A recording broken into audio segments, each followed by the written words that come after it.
Assalamualaikum warahmatullahi wabarakatuh. Amin ya rabbal alamin. Alhamdulillahi wa kafa. Wassalatu wassalamu ala rasulillahil mustafa. Sayyidina Muhammadin sallallahu alaihi wasallam. Amma ba'd. Yang kita hormati, kita cintai bareng-bareng dan kita takzimi bersama. Ada guru kita, Kiai Haji Syarif Matnaji dan juga Ustazah Kotrunada. Bapak Ibu semua, kita doakan beliau semoga selalu sehat afiat, diberkahi oleh Allah Subhanahu wa taala dan terus menebar kebermanfaatan untuk umat ini dan juga para Bapak Ibu semua yang sudah hadir di tempat ini, di tempat yang penuh dengan keberkahan dari Allah Subhanahu wa taala. Semoga senantiasa Allah berkahi dan juga Allah sakinahkan dan Allah kumpulkan kembali kita semua sampai ke dalam surganya Allah Subhanahu wa taala. Kita tahu bahwa akhir-akhir ini Indonesia sedang sakit, betul ya Ibu, Bapak? Sedang tidak baik-baik saja, sedang diguncang oleh Allah Subhanahu wa taala. Bahkan hal seperti ini itu dituliskan oleh Allah Subhanahu wa taala di Quran, salah satunya surat kedua, ayat 214 surat Al-Baqarah. Kata Allah Subhanahu wa taala ada 3 macam kategori ujian dan musibah yang hadir dalam kehidupan kita. Yang pertama, ba'sun, rendah, ringan. Yang kedua, dorun. Yang ketiga, zulzilah, mengguncang. Dan hari ini saudara-saudara kita yang di Aceh, Medan dan juga sedang di Padang sedang mengalami sebuah guncangan besar. Ada yang kehilangan saudaranya, ada yang kehilangan harta benda dan lain sebagainya. Kita di sini alhamdulillah ala kulli hal dengan izin Allah, Allah masih sehat afiatkan kita semuanya. Allah masih berikan panjang usia kepada kita semuanya. Tentu besar harapannya kalau kita mau berkenan sedikit mendoakan saudara-saudara kita yang sedang tidak seberuntung kita. Harapannya Allah kuatkan mereka dan yang Allah wafatkan ditempatkan di tempat terbaik yang Allah ridhoi sebagai sebuah ganjaran di sisi Allah Subhanahu wa taala atas kasih sayang dan cinta Allah kepada hamba-hambanya yang dipilih. Bapak Ibu semuanya yang dirahmati Allah Subhanahu wa taala, ada pelajaran besar tentu dari apa yang terjadi ini saat kita mungkin jauh dari sumber masalah dan sumber musibahnya. Jadi pelajaran bagi kita sebagai seorang muslim, hal pertama yang tentu harus kita lakukan adalah proses introspeksi dan muhasabah diri. Pertanyaannya, kenapa kita harus muhasabah dan introspeksi diri? Karena kerusakan dan segala musibah yang terjadi di muka bumi ini tidak lepas dari tingkah laku, kemaksiatan dan keserakahan kita sebagai manusia. Baik itu dosa-dosa yang kecil, bahkan sampai dosa yang besar. Saya izin bertanya dulu Bapak Ibu semuanya, tolong angkat tangan. Siapa di sini yang gak pernah disakitin orang dan gak pernah zolim sama orang? Gak ada ya? Gak pernah disakitin sama orang? Gak ada? Nah pertanyaan selanjutnya, siapa di sini yang gak pernah berbuat zolim dan tidak pernah menyakiti orang? Ngacung. Pertanyaan saya, nyakitin orang sama zolim itu dosa bukan? Itu yang ditumpuk, yang akhirnya apa? Mengguncang arsy-Nya Allah, akhirnya kita yang di bumi disentil sama Allah. Sadar kamu salah. Bahkan ketika kita disakiti, dizolimi, dikhianati, ditipu sama orang, itu adalah cara Allah untuk mengantarkan kita pada pintu besar yang namanya muhasabah diri, introspeksi diri, kemudian melakukan taubatan nasuha. Kenapa harus kita lakukan? Sependek yang saya tahu, belum saya temukan ayat di dalam Al-Quran yang Allah perintahkan kepada kita untuk menyalahkan orang lain dan mencari aib orang lain. Yang Allah perintahkan kepada kita salah satunya wasari'u ila magfiratim mir rabbikum. Bersegera minta ampun kepada Allah, introspeksi diri, muhasabah diri, mawas diri. Kenapa? Karena kita ada andil dalam setiap musibah yang terjadi di lingkungan kita. Itu poin yang pertama. Yang kedua, kita harus sadar. Kenapa? Mungkin Allah berikan musibah bagi saudara-saudara kita di Aceh, Padang dan juga di Medan. Ada yang dicabut nyawanya oleh Allah Subhanahu wa taala, ada yang hanya sekedar kehilangan harta benda dan lain sebagainya. Tapi kita di sini Allah berikan sehat afiat, ya, masih ada keluarga, masih bisa bekerja, masih bisa beraktivitas sebagaimana biasanya dan mestinya, apa yang harus kita lakukan? Kesyukuran kepada Allah Subhanahu wa taala.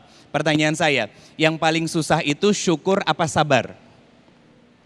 Yang paling susah itu syukur apa sabar, Pak? Pertanyaannya gini, kenapa sabar itu susah? Berarti syukur itu jauh lebih susah. Kenapa? Karena kita susah sabar sebab nggak mau mensyukuri apa yang Allah berikan kepada kita. Padahal cara untuk kita bersabar itu udah dikasih tahu sama Allah Subhanahu wa taala di Quran surat kedua Al-Baqarah ayat 152, 153. Berdempetan. Kata Allah Subhanahu wa taala, "Fazkurni azkurkum waskurli wala takfurun." Apa pesan Allah kepada kita? Hei hambaku, ingat sebanyak mungkin nikmat yang udah Allah kasih buat kamu. Nikmat sehat, nikmat lapang, kamu punya pasangan, pasangan kamu punya pekerjaan, ada anak, ada tempat tinggal, tidak susah sama sekali, maka syukuri nikmat itu. Kenapa? Karena di ayat selanjutnya Allah mengingatkan kita tentang apa? Akan adanya musibah, maka Allah minta kita hanya dengan satu sikap, sabari dan terima setiap masalah yang hadir dalam kehidupanmu. Makanya perintahnya apa? Ya ayyuhallazina amanu sta'inu bisabri wassalah, innallaha ma'asabirin. Jadi sekarang saya mau tanya, yang susah syukur apa sabar? Syukur. Karena apa? Contoh begini deh. Bu, boleh nanya? Kalau suami lagi nyebelin, masih keinget kagak tuh tentang kebaikan-kebaikannya? Atau jangan-jangan yang kita ingat adalah dosa dan kesalahannya itu? Yang mana? Masih ingat kebaikannya atau lupa sama kebaikannya? Lupa, betul nggak Pak? Banyak dari para kita istri itu lupa sama kebaikan suami. Akhirnya apa? Nggak bisa sabar ngadepin lakinya. Padahal apa? Sederhana. Kalau suami memberikan nafkah, punya pekerjaan, pulang ke rumah dan lain sebagainya, syukuri. Maka nanti bisa sabar menghadapi setiap masalah dan ujian yang muncul dari suami kita. Itu syukur. Kita dikasih sehat, Allah masih hidupkan kita, masih bisa berdoa. Contoh begini deh. Ada yang pernah sakit gigi? Enak kagak sakit gigi? Kagak ada enak-enaknya. Tapi lihat, orang yang sakit gigi biasanya lebih galak daripada orang yang lagi patah hati. Lupa. Padahal apa? Sakit gigi itu Allah munculin. Kenapa? Jangan-jangan pas lagi sehat Pak, mulutnya dipakai buat ngomongin orang. Betul apa benar? Akhirnya dihukum sama Allah Subhanahu wa taala dengan apa? Dengan sakit gigi, dengan sariawan dan sakit yang lainnya. Itu semuanya, poin ketiga, hadirnya masalah musibah karena Allah cinta kepada kita dan Allah pengen gugurin dosa-dosa yang ada di dalam diri kita. Kenapa? Karena nggak ada di antara kita yang nggak punya dosa. Kita semua adalah orang-orang yang bersalah dan pernah melakukan kesalahan. Makanya musibah, masalah, ujian hadir adalah cara Allah untuk menarik kita kembali kepada Allah. Biar apa? Lebih panjang lagi sujudnya dan lebih dalam lagi berdoa dan meminta kepada Allah Subhanahu wa taala. Kenapa? Karena Allah masih kasih kesempatan kita untuk menjadi hamba yang terus ingin memperbaiki diri agar masalah dan musibah bisa kita lewati dengan kesabaran. Apa janji Allah? Di Quran surat kedua ayat 214 kata Allah, "Ala inna nasrallahi qarib." Pertolongan Allah itu dekat. Itu janji Allah. Artinya apa? Hambaku, masalah apapun yang terjadi dalam hidup kamu, kamu lagi dikasih ujian apapun, kamu bergesekan dengan siapapun, sakit hati dan kecewa yang kamu rasakan, kata Allah, pertolongan aku itu dekat dan aku percaya kamu mampu melewati itu semuanya. Sebagaimana janji dari Allah, la yukallifullahu nafsan illa wus'aha. Allah nggak mungkin ngasih beban kita di luar batas kemampuan kita sebagai seorang hamba. Maka muhasabah diri, bersyukur dan bersabar dalam menjalani kehidupan, dan jadikan setiap musibah dan masalah sebagai cerminan untuk kita kembali mendekat kepada Allah Subhanahu wa taala. Wallahu a'lam bishawab. Barakallahu fikum. Baik, Masya Allah, terima kasih Ustadz Ridho Febri yang telah menyampaikan di segmen 1 ini.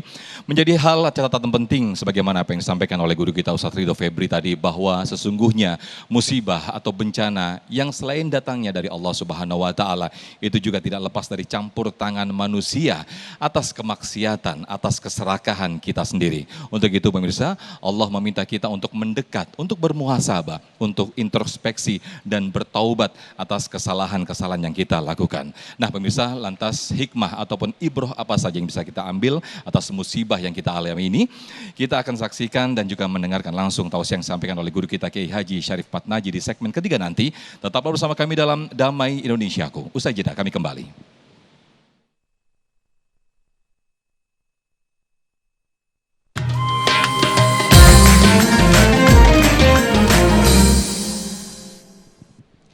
Baik jamaah sekalian, kali ini saatnya saya akan berbagi tentunya bersama dengan Luwak White Coffee, dan jamaah yang beruntung bisa menjawab pertanyaan sesuai dengan tema pada hari ini, dan yang beruntung yang tepat jawabannya akan mendapatkan hadiah uang tunai sebesar 1 juta rupiah yang dipersembahkan oleh Luwak White Coffee. Tapi jangan lupa dipotong pajak. Siap ibu-ibu? Bapak-bapak siap? Ya, ini pertanyaan saya. Dengan menjawab, nanti sebelum menjawab angkat tangan dulu ya.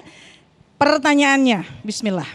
Sebutkan salah satu kewajiban muslim saat menghadapi musibah.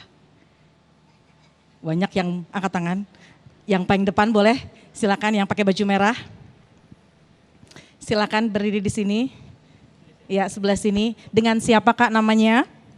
Sebelumnya perkenalkan, nama saya Titania. Titania. Ya. Masya Allah. Ya. Jadi sudah siap ya jawabannya ya? Sudah siap. Sebutkan salah satu kewajiban muslim saat menghadapi musibah. Jawabannya apa Kak? Yang pertama yaitu ketika kita untuk menghadapi musibah, yaitu pertama kita harus sabar. Kemudian kita tawakal untuk mendekatkan diri kepada Allah Subhanahu wa taala.